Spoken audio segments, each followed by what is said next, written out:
Hello everyone, আসসালামু আলাইকুম। This is me blog by Mehul. আশা করি সবাই ভালো আছেন, আমিও ভালো আছি আলহামদুলিল্লাহ। তো আমি আপনাদেরকে আসলে ভিডিও দেখে সবাই অলরেডি বুঝেই যাচ্ছেন আমি কোথায় আছি বা আমি আসলে ভিডিওটা কী নিয়ে করতেছি। তারপরেও বলতেছি আমি আসলে আপনাদের সাথে আজকে আমাদের ছাদটা শেয়ার করতে ছাদে এসেছি।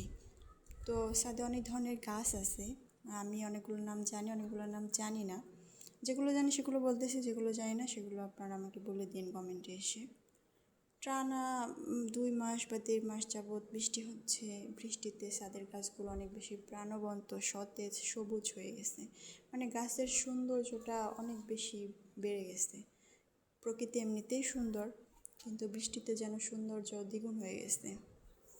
তো যাই হোক, দেখুন আমাদের ছাদে অনেক ধরনের গাছ আছে, অনেক ধরনের ফ্রুটস আছে, এরপরে সবজি আছে, ফুল আছে, তারপরে নানা ধরনের গাছ আছে। আমি তো ফার্স্টেই বলছি সব ধরনের গাছের নাম আমি জানি না। দেখুন পেঁপে আছে, আনারস আছে, অনেক কিছুই আছে, যে ফুলও আছে, ফুল তো দেখতেই পাচ্ছেন। তো ওয়েদারটা অনেক বেশি ভালো ছিল, মানে হালকা বাতাস, মেঘলা মেঘলা ওয়েদার, বৃষ্টিও পড়তেছিল, যদিও ভিডিওতে বোঝা যায় না যে বৃষ্টি পড়তেছে, মানে নর্মালি রুম থেকেও বোঝা যায় না বৃষ্টি পড়তেছে।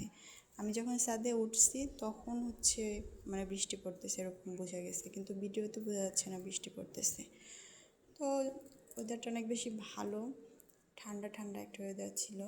তাই ভাবলাম এই সবুজ সতেজ প্রাণবন্ত গাছগুলো আপনাদের সাথে শেয়ার করি। আর আমাদের ছাদ বাগানটা কেমন লাগছে অবশ্যই কমেন্ট করে জানাবেন।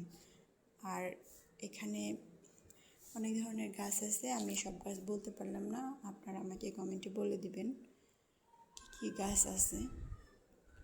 আর সাবস্ক্রাইব করে পাশে থাকবেন। তো দেখুন আমাদের বিল্ডিংয়ের পাশে একটা ডাব গাছ আছে, নারকেল গাছ, ডাব গাছ, যেটাই হোক না কেন একই তো কথা।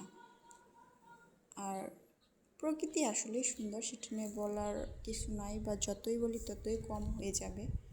তো এটাতে আপনি বললেও এটা সুন্দর, না বললেও এটা সুন্দর। তো সবাই ভালো থাকবেন, পাশে থাকবেন। Tata, bye bye.